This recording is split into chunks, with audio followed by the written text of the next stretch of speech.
గౌరవనీయులు తెలంగాణ రాజ్యాధికార పార్టీ అధినేత మా అభిమాన నాయకుడు తీన్మార్ మల్లన్న గారి తరఫున మరియు మా కామారెడ్డి జిల్లా తెలంగాణ రాజ్యాధికార పార్టీ అధ్యక్షులు మా తహేర్బాయి గారి తరఫున మరియు జనరల్ సెక్రటరీ మా సంతోష్ గారి తరఫున మరియు మా తెలంగాణ రాజ్యాధికార పార్టీ నాయకత్వం తరఫున ఈరోజు ప్రెస్ మీట్కి వచ్చినటువంటి మా మీడియా మిత్రులందరికీ పేరు పేరున ధన్యవాదాలు. ఈరోజు బీసీ సామాజిక వర్గం రాష్ట్రం మొత్తంలో ఎంతో గర్వపడే రోజు. మేము చాలా గర్వంగా ఈ ప్రెస్ మీట్లో ఈరోజు ఉన్నాము. ఎందుకంటే గత 70 సంవత్సరాలుగా కేవలం ఓటర్లుగా మరియు వాళ్ళ అగ్రకులాల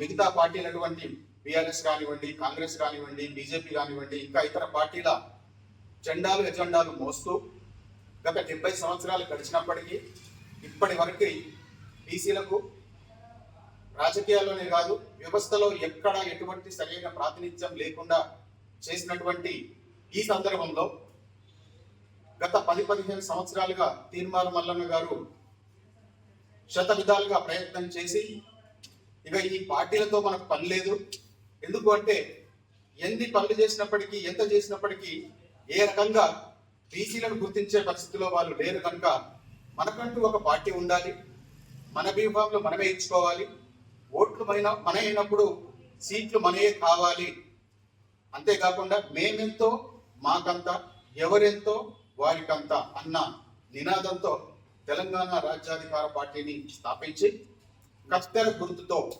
మొట్టమొదటిసారిగా మేము ఎలక్షన్లలోకి దిగబోతున్నామని చెప్పడానికి చాలా గర్వపడుతున్నాం. బలగముండి ఓట్లుండి బలమున్న బిగ్ క్లాస్ అయినటువంటి బీసీలు ఈరోజు తలెత్తుకొని ఏ పార్టీ దగ్గరికి వెళ్ళి అన్నా నాకు బీఫామీయు, నేను చాలా కష్టపడుతున్న గ్రౌండ్లో 10 సంవత్సరాల నుంచి పార్టీలు ఉన్నా, 20 సంవత్సరాల నుంచి పార్టీలు ఉన్నా, నేను కల్ట్ బీఆర్ఎస్ కార్యకర్తని, బీజేపీ కార్యకర్తని, లేదంటే ఇంకొక పార్టీ కార్యకర్తని చెప్పుకునే కర్మ లేకుండా మనకంటూ ఒక పార్టీ ఉంది, ఇంకా ఏ పార్టీతో మనకు పని లేదు, మన పార్టీలో మనం ఉండి తెలంగాణ రాష్ట్రంలో 60% రాజ్యాధికారంలో మనం ఉండాలన్న ఉద్దేశంతో ఇప్పుడు ఈ పార్టీ మన ముందుకు వస్తుంది కనుక కామారెడ్డి ప్రజలందరికీ, కామారెడ్డితో పాటు బిచ్కుంద, బాన్సువాడ, ఎల్లారెడ్డి ఈ 4 ప్రాంతాల ప్రజలకి ఈ ప్రెస్ మీట్ ముఖంగా మీ అందరికీ నేను తెలియజేసేది ఏంటంటే గర్వంగా ఈ పార్టీ వైపు మీరు చూస్తూ ఈ ఎన్నికల్లో గర్వంగా పోటీ చేసి మన వాళ్ళని గెలిపించుకొని రాజ్యాధికార దిశగా ప్రయాణం చేయాల్సిన అవసరం, చారిత్రాత్మక అవసరం ఈరోజు ఉందని మీ అందరికీ నేను తెలియజేస్తున్నాను. అయితే ఒక్కసారి గతం చూసినట్టయితే బీసీలలో ఉన్న కొంత పేదరికం కావచ్చు, లేదా వాళ్ళ బలహీనత కావచ్చు, ఇంకొకటి కావచ్చు, 1000కో 2000కో 3000కో 5000కో ఓట్లన్నీ కొనేసి రాజ్యాంగం ఎంతో విలువైన ఓటును మనందరికీ ఇచ్చినప్పటికీ ఆ ఓటు విలువని కొంతమంది కులస్తులు, ఇప్పటి పాలకులు, గత 70 సంవత్సరాలుగా మనల్ని పరిపాలించిన పాలకులు ఆ ఓటు విలువ తెలుసుకొని 1000 కాకపోతే 2000 రూపాయలకు ఓటు కొని మన దగ్గర నుంచి కొని మరి మనం రాజ్యాంగంలో చదువుకొని బీసీలలో ఉన్న చదువుకున్న వాళ్ళు ఏమనుకుంటారంటే రాజ్యాంగంలో మనకు రూల్స్ ఉన్నాయి, రెగ్యులేషన్స్ ఉన్నాయి, మనకి ఎంఆర్ఓ ఇట్లా పనిచేయాలి, ఐఏఎస్ ఆఫీసర్ అట్లా పనిచేయాలి, కలెక్టర్ ఇట్లా పనిచేయాలి, రైట్, మన పోలీస్ స్టేషన్కి వెళ్తే ఎస్ఐలు సిఐలు ఇట్లా పనిచేయాలని మనం రూల్స్ మాట్లాడతాం. కానీ ఆ రూల్స్ కంటే ముందే 1000-2000 రూపాయలకు ఆ వ్యవస్థలను అన్నింటినీ మనం అమ్మేస్తున్నాం విషయం మనం మర్చిపోతున్నాం. మనకు తెలియకుండానే మన దగ్గర ఉన్న విలువైన ఓటుని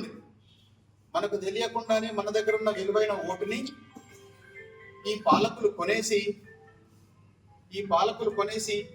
ఈ రాజకీయంగా వాళ్ళు బలంగా ఎదిగి ఈ రెవెన్యూ వ్యవస్థను కానీ, పోలీస్ వ్యవస్థను కానీ, ఈ ప్రభుత్వంలో ఉన్న అన్ని వ్యవస్థలని వాళ్ళ దగ్గర కంట్రోల్లోకి తీసుకొని ఇప్పుడు మనం పోలీస్ స్టేషన్ పోయినా, ఎంఆర్ఓ ఆఫీస్ పోయినా నువ్వు ఓటేసి గెలిపించిన నాయకుడు చెప్పేంత వరకు మళ్ళీ నీ పని కాదు. నువ్వు అనుకుంటావేమో నా ఓటు నాకు ఓటు ఉంది, నాకు విలువ ఉంది, ఇది నాకు రూల్స్ ఉన్నాయి, నా పట్టా పాస్బుక్ కావాలనో లేకపోతే నేను చెప్తే కేసు బుక్ కావాలనో అవన్నీ ఏమీ జరగవు. ఎందుకంటే 1000 రూపాయలకు ఆల్రెడీ ఓటు అమ్మేసినావు, వ్యవస్థను అమ్మేసినావు, కలెక్టర్ నమ్మే 1000 రూపాయలకే కలెక్టర్ అమ్మేసినావు, 1000 రూపాయలకే ఎంఆర్ఓ అమ్మేసినావు, 1000 రూపాయలకే సిఐ అమ్మేసినావు, ఎస్ఐ అమ్మేసినావు. 1000 రూపాయలకే వ్యవస్థను మొత్తం అమ్మేసి ఎప్పటికీ ఒక నెల రోజులలోనే, ఒక వారం రోజుల్లో చికెన్ కి, మటన్ కి, బిర్యానీలకు, దానికి దీనికి మన బలహీనతనికి మనం దొరికిపోయి అమ్మేసిన తర్వాత 5 సంవత్సరాలు మనం ఏం చేస్తామంటే, అరే మన పనులు అయితే లేవు, మళ్ళీ వాళ్ళు చెప్తేనే మన పనులు అవుతున్నాయని మనం ఆలోచిస్తుంటాం. ఎందుకంటే రాజ్యాంగం నీకు ఇచ్చిన విలువైన ఓట్ను నువ్వు ఎప్పుడూ అమ్మేసినావు. కనుక అటువంటి పరిస్థితిని దాటుకొని ఈరోజు తీర్మార్ మల్లన్న గారు 60% ఉన్న మన బీసీ ప్రజానికాన్ని అంతటినీ నిద్రలేపి చైతన్యం చేసి మన ఓటును మనం వేసుకుందాం, రాజ్యాధికారంలో మనోళ్ళని మనం నిలుపుకుందాం, ఆ విధంగా మనం ముందుకెళ్దామని చెప్పేసి ఈరోజు మున్సిపల్ ఎన్నికల్లో ఒక బలమైన మేనిఫెస్టోతో, ఏ రాజకీయ పార్టీకి 100 సంవత్సరాలు ఉన్న పార్టీకి కూడా దమ్ము లేనంత బలమైన మేనిఫెస్టో. అందులో ఒకటే ఒక పాయింట్ మనం చూసినట్టయితే మేనిఫెస్టోలో, ఓటేసిన మీరు ఇప్పటి వరకు చరిత్రలో ఓటు వాపస్ తీసుకునే మాటని మనం ఎప్పుడైనా విన్నామా? ఎప్పుడు వినలేదు. ఇప్పుడు ఓటేసి ప్రతి 6 నెలలకు ఒకసారి తీర్మార్ మల్లన్న గారు ప్రతి వార్డులో మీటింగ్ కండక్ట్ చేయిస్తూ ఫీడ్బ్యాక్ తీసుకొని, ఒకవేళ మీరు గెలిపించిన నాయకుడు 6 నెలల తర్వాత పనికిరాడని మీరు అనుకుంటే తెలంగాణ రాజ్యాధికార పార్టీ రిజైన్ చేపించి దానికి శిక్షగా ఓటును మీరు వాపస్ తీసుకునే దమ్ము మీకు ఉంది అని ప్రూవ్ చేయడానికి కొత్త ఆలోచనతో ముందుకు వస్తున్నారు. ఒక్క మున్సిపల్ ఎలక్షన్లే కాదు, అది ఎమ్మెల్యే కావచ్చు, ఎంపీస్ కావచ్చు. మంచి ప్రశ్న అడిగారు మీరు. అధికార పార్టీ ఉంది, లేదంటే బలమైన సెంట్రల్ గవర్నమెంట్ లో బలమైన పార్టీ ఉంది, నేను బీజేపీ లీడర్ని, లేదంటే నేను కాంగ్రెస్ లీడర్ని అని మీరు అనుకుంటున్నారేమో. 70 సంవత్సరాలుగా అధికార పార్టీలు ఎంబట్టే తిరిగినాం. 70 సంవత్సరాలుగా అధికార పార్టీలో తిరిగి ఏం సాధించినావు క్వశ్చన్ చేసుకో. ఇప్పుడు మహా అయితే 3 ఏళ్లే, మహా అయితే 28 లోపల బీసీల ప్రభుత్వమే వస్తుంది. కనుక నువ్వు, నేను ఎందుకు అంటున్నాను, 20 సంవత్సరాలు ప్లాన్ చేసుకొని రాజకీయ జీవితం టీఆర్పీ పార్టీకి సిద్ధంగా ఉన్నది. కనుక తక్కువ ఆలోచించకు. ఈ 2-3 సంవత్సరాలలో అధికార పార్టీ ఉన్న దేని బడ్జెట్ దానికి ఉంటుంది. కామారెడ్డి బడ్జెట్ కామారెడ్డికి ఉంటుంది. కాంగ్రెస్ వాళ్ళు జేబులకు వెళ్ళే మీరు, కామారెడ్డి ప్రజలు ట్యాక్స్ కట్టిస్తారు. కనుక నువ్వు రూబాబు ఖర్చు పెట్టి కామారెడ్డి ప్రజల కోసం. ఆ ప్రభుత్వం ఏమి ఇచ్చేది లేదు. ఏ రేవంత్ రెడ్డి ప్రభుత్వం కానీ ఇంకో బీజేపీ ప్రభుత్వం ఎవ్వరు జేబులకు వెళ్ళారు. అది మన ప్రిన్సిపల్. అది కూడా 60% మంది మన బీసీల ప్రజలదే. రూబాబులో ఖర్చు పెట్టు. కనుక మీరు అడిగిన ప్రశ్నకు నేను సింపుల్ గా సమాధానం ఏం చెప్తున్నానంటే, అధికార పార్టీ అయినప్పటికీ 3 ఏళ్లే, తర్వాత బీసీ ప్రభుత్వమే, బీసీ అధికార ప్రభుత్వమే. కనుక నీకు ఇంకొక 2 ఏళ్ళు ఏదైతే మిగిలింది ఉంటుందో ఆ 2 ఏళ్లలో మన బీసీ ప్రభుత్వం నీకు కావాల్సినంత ఫండ్ ఇస్తుంది. ఈ కామారెడ్డి, ఎల్లారెడ్డి, పిచ్చుకొండ, బాన్స్వాడలో ఫండ్ సరిపోకపోతే నీకు ఎన్ని కోట్లు కావాలంటే అన్ని కోట్ల ఫండ్ కూడా సిద్ధంగా ఉంటుంది. ఈ 3 సంవత్సరాల గురించి ఆలోచించకు. 70 ఏళ్ళు ఆలోచించి మోసపోయినావు కనుక ఈ 3 ఏళ్ల గురించి ఆలోచించకని నేను చెప్పదలుచుకున్నాను. మహాభారతం తెలుసు. మహాభారతంలో ద్రౌపది వస్త్రాభరణ చేస్తూ ఉంటుంది. ద్రౌపది వస్త్రాభరణ చేస్తున్నప్పుడు కౌరవుల్లో ఉన్నట్టు చిన్నోడు, అందరికంటే చిన్నోడు వికర్ణుడు లేచి ఒక మాట అంటాడు, అన్నా మనం రాజులం, మన స్త్రీని ఈ విధంగా చేయడం మనకు లెక్కలేని మచ్చైపోతుంది చరిత్రలో. ఈ మాట వద్దు, ఈ పని మనం చేయొద్దన్నా, అవకాశం ఉంటే దీన్ని ఆపేయండి, అన్నదమ్ములకు కూర్చొని ఇంకో రకంగా మాట్లాడదాం అంటే వెంటనే దుర్యోధనుడు, కూర్చోరానికి ఏం తెలుస్తుంది, ఈ వ్యవస్థ వేరు, ఈ కథ వేరు, రాజకీయాలు వేరు, నువ్వు కూర్చోనగానే అప్పుడు ఏమంటాడు వికర్ణుడు, నేను కూర్చోను. ఎందుకు అంటే ఒక స్త్రీకి అన్యాయం జరుగుతున్న సభలో నేను ఉండను అని చెప్పేసి ఆ సభలకి వెళ్ళి లేచి బయటకు వెళ్ళిపోతాడు. ఈ సందర్భం నేను ఎందుకు చెప్తున్నానంటే, వేరే పార్టీలలో ఉండి జెండాలు మోస్తున్న మా బీసీ నాయకులు ఆలోచించాలి. మీకు 3 ఆప్షన్లు ఉన్నాయి. మీకు 3 ఆప్షన్లు ఉన్నాయి. ఒకటి, అన్యాయం బీసీలకు జరుగుతుందని తెలిసినా కూడా నువ్వు కాంగ్రెస్ లో ఉంటున్నావు, బీఆర్ఎస్ లో ఉంటున్నావు, బీజేపీలో ఉంటున్నావు అంటే ఒకటి ఆలోచించుకోవాలి. మీకు ఆప్షన్ 1, దమ్ముంటే ఆ పార్టీలో ఉండి నువ్వు బీసీలను గెలిపించగలవా? ఆలోచించు. 42% రాలే, 27% రిజర్వేషన్ కూడా ముప్పు తిప్పలు పెట్టించిండ్రు. బీఆర్ఎస్ కు అదే చరిత్ర, బీజేపీకి అదే చరిత్ర, కాంగ్రెస్ కి అదే చరిత్ర. అయితే ఆప్షన్ 1, దమ్ముంటే నువ్వు బీసీల కోసం పోరాడగలవా? పోరాడనియను నిన్ను. ఆ విషయం తెలుసుకో. నీకు ఆప్షన్ 1 లేదు. ఆప్షన్ 2, కనీసం వాయిస్ రేజ్ చేయగలవా? ఆ పార్టీలలో ఉండి ఛాలెంజ్ చేస్తున్నాను, వాయిస్ రేజ్ చేయనియరు. నువ్వు పుష్కన వాయిస్ రేజ్ చేసినా కానీ ఏంటి పోయి బీసీ మాట్లాడుతున్నావు? ఆవు చెప్పసేపు ఆవు. బీసీ ఏంది, ఏమున్నది స్పెషల్, ఏమున్నది బీసీలు అంటారు. అక్కడ కూడా నీ వాయిస్ రేజ్ చేయనియరు. నీకు మూడో ఆప్షన్ ఏముంది? అరే నేను వాయిస్ రేజ్ చేయనప్పుడు, నా బీసీల గురించి నేను మాట్లాడుకోనప్పుడు వీడియో ఉండేం చేయాలి? నేను నాకు పార్టీ లేదా, నాకు బీఫాములు లేవా, నాకు సీట్లు లేవా, నా ప్రజలు లేరా అని తెలుసుకొని ఇప్పటికైనా మీరు 20 సంవత్సరాల రాజకీయ ప్లాన్ చేసుకొని టీఆర్పీలోకి రండి. 20 సంవత్సరాలు, యువకులైతే 40 సంవత్సరాలు, మీ వయసు అయితే 20 సంవత్సరాలు చేసుకొని రండి. మీరు వార్డు మెంబరే కాదు, వార్డు మెంబరు తర్వాత ఎమ్మెల్యే, ఎమ్మెల్సీ, మినిస్టరు, మీరు 7 దాకా ప్రయాణం చేయదలుచుకున్నారో, మీ దమ్ము ఎంతుందో, మీ దమ్ముకు సరిపడా పార్టీ మనకు ఉంది. ఆ పార్టీలోకి రండి. ఇప్పుడు రాబోయే ఎలక్షన్లలో కామారెడ్డిలో, ఇచ్చుకుందాలో, ఎల్లారెడ్డిలో, బాన్సువాడలో మన పార్టీ నాయకులందరినీ రుబాబుగా గెలిపియండి. పరిపాలన మన చేతిలో ఉంచుకుందాం, బడ్జెట్ మన చేతిలో ఉంచుకుందాం. మనకున్న సమస్యలకి మనకున్న బడ్జెట్ ని ఖర్చు పెట్టుకొని రుబాబుగా మన ప్రజల్ని మనం అభివృద్ధి చేసుకుందామని ఈ సందర్భంగా మీ అందరికీ తెలియజేస్తూ, ఈ ఎలక్షన్లలో తెలంగాణ రాజ్యాధికార పార్టీని అన్ని రకాలుగా ఆలోచించి అందరూ గెలిపిస్తారని మనస్ఫూర్తిగా కోరుకుంటూ, ఇక్కడికి వచ్చిన మీడియా లేకపోతే వాడనో వీడనో మనం ఓట్లేసి ఉండొచ్చు, కానీ ఇప్పుడు అట్లా కాదు. ఇప్పుడు మా వర్గానికి మనం ఓటేసుకున్న తర్వాత అభివృద్ధి కార్యక్రమాలు ఎవరు చేసేవారు? ఇంతకుముందు వాళ్ళకు నచ్చిన అభివృద్ధి, వాళ్ళకు నచ్చిన రోడ్డు, నచ్చిన ప్లేస్లలో వాళ్ళకు నచ్చితే చెయ్యాలి, లేకపోతే లేదు. ఆ విధంగా ఉండేది. కానీ ఇప్పుడు అట్లా కాదు. 60% మంది ప్రజలు ప్రతి వార్డులో మనోళ్ళే ఉంటారు కనుక బడ్జెట్ ఎంత ఉంది, మనం ఏం పనులు చేసుకుందాం అని ఓటేసిన తర్వాత కూడా 5 ఏళ్ళు మనం మర్చిపోవాల్సింది ఏం లేదు. ఆయన చేసిందే మనం చూడాలనేం లేదు.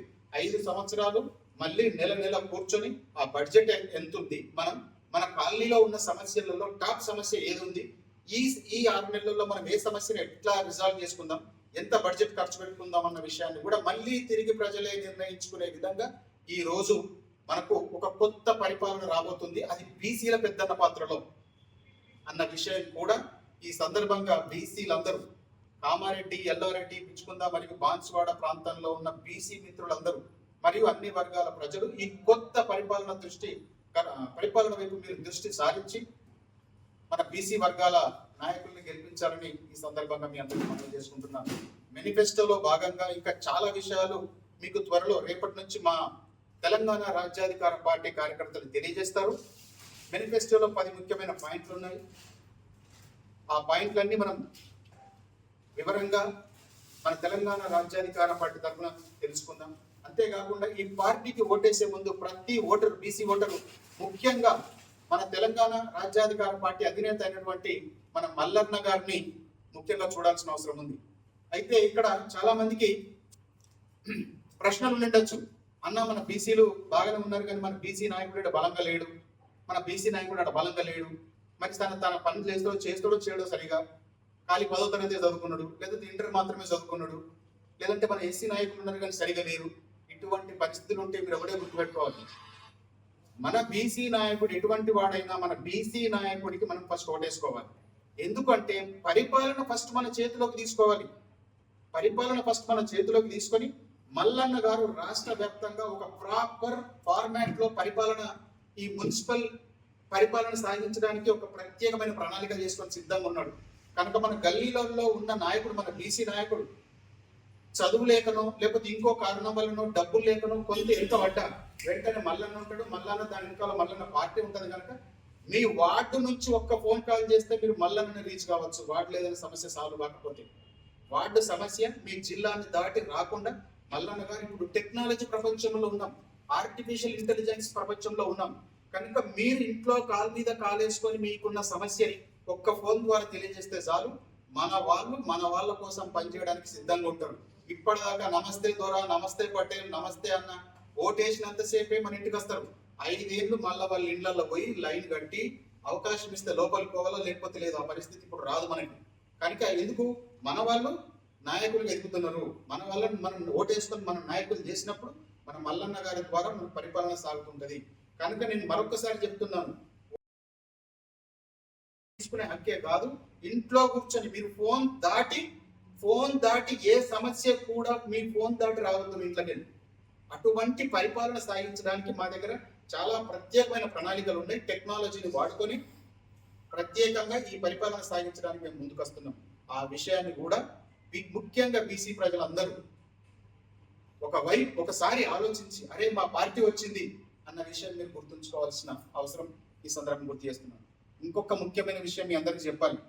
గత 70 సంవత్సరాలుగా బీఆర్ఎస్ లో, బీజేపీలో మరియు కాంగ్రెస్ లో ఉన్నటువంటి మన బీసీ నాయకులు బాగా గుర్తుంచుకోవాలి.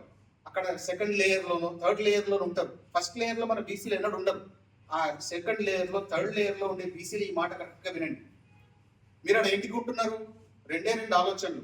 పొలిటికల్ గా నేను ఎదగాలి, పరిపాలన చేయాలన్న ప్యాషన్ ఉంటుంది మీకు, లేదంటే ఇంకేమైనా ఉండుంటాయి. ఏ రకమైన ఆశయాలతో మీరు ఆ పార్టీలలో ఉన్నా, మహా అయితే 10 మంది బీసీలు బీఆర్ఎస్ ఉన్నారనుకోండి, అందులో ఒకరిద్దరికి ఛాన్స్ ఇచ్చి మిగతా 8 మందిని సెకండ్ లో, థర్డ్ లేయర్ లో పెట్టేస్తారు.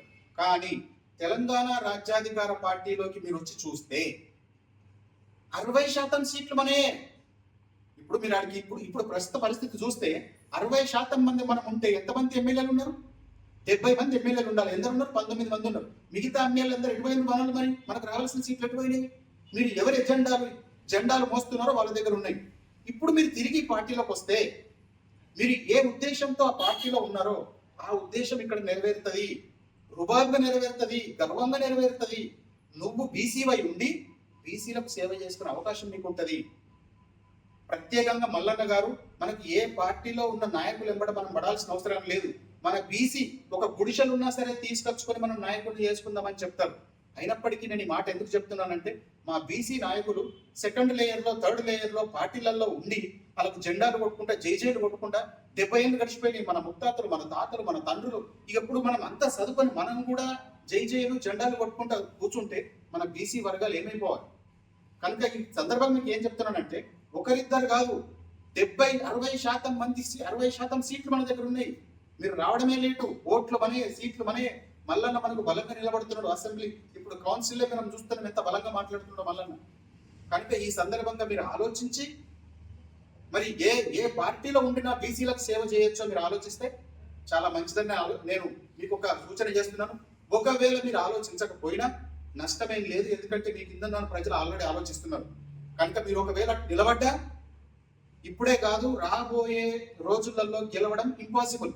ఎందుకంటే ఓట్లు మంచోడో చెడ్డోడో ఓట్లు మనోడికి చేసుకుందామని ప్రజలు డిసైడ్ అయిపోయిన టైంలో మీరు రాజకీయ అనుభవం ఉండి కూడా ఏదో పార్టీలో బానిస లెక్క బతుకుదాం అనుకుంటే చాలా నష్టపోతాం. ప్లస్ మీరు కూడా ఒంటరిగా మిగిలిపోతారు అన్న విషయం ఈ సందర్భంగా దయచేసి మీరు అందరూ గుర్తుపెట్టుకోండి. కనుక మీరు ఈ పార్టీ వైపు చూడాల్సిన అవసరం ఉంది. ప్రజలతో పాటు మన బీసీ నాయకులు, సీనియర్ బీసీ నాయకులు కూడా ఇటువైపు చూడాల్సిన అవసరం ఉంది.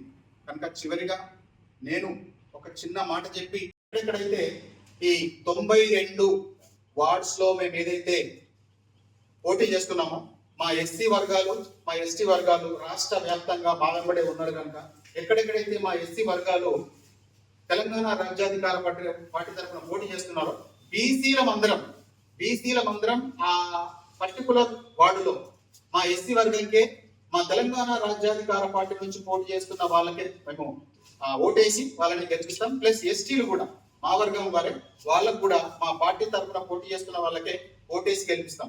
ఈ సందర్భంగా ఇంకొకటి కూడా చెప్తున్నాను. కొందరు అంటుండొచ్చు, మీ బీసీ కదా కాంగ్రెస్ లో కూడా ఉన్నాడు, ఆయన కూడా ఓటేసి తప్పేది. ఎట్టి పరిస్థితులలో కాంగ్రెస్ కానీ, బీజేపీ కానీ, బీఆర్ఎస్ కానీ ఎన్నటికీ మా పార్టీలు కావు, మా వాళ్ళని ఎదగనివ్వవు. ఈ విషయం నేను కేవలం ఇక్కడ పత్రికా ముఖంగా మా రాజ్యాధికార పార్టీ, తెలంగాణ రాజ్యాధికార పార్టీ గొప్ప చెప్దామని చెప్తలేదు. చదువుకున్న వాళ్ళందరినీ స్టాటిస్టిక్స్ చదువుకోమని చెప్తున్నాను. మీరు స్టాటిస్టిక్స్ చూసుకోండి. తీన్మార్ మల్లన్న గారు ఒక లారెడు పేపర్లు తయారు చేసి పెట్టిండు. ఒక లారెడు నిండా ఒక 10 టన్నుల పేపర్లు రెడీగా ఉన్నాయి.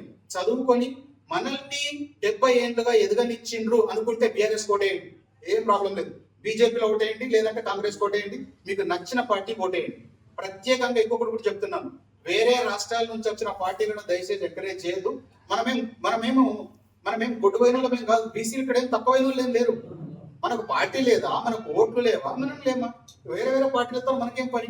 ఫస్ట్ మీరు తమిళనాడులో ఎగ్జాంపుల్ గా తీసుకుంటే ప్రాంతీయంగా వాళ్ళు బలపడ్డారు.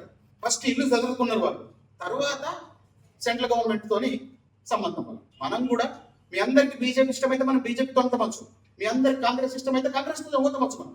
కానీ మన ఇంట్లో మాత్రం మన ప్రభుత్వమే ఉండాలి.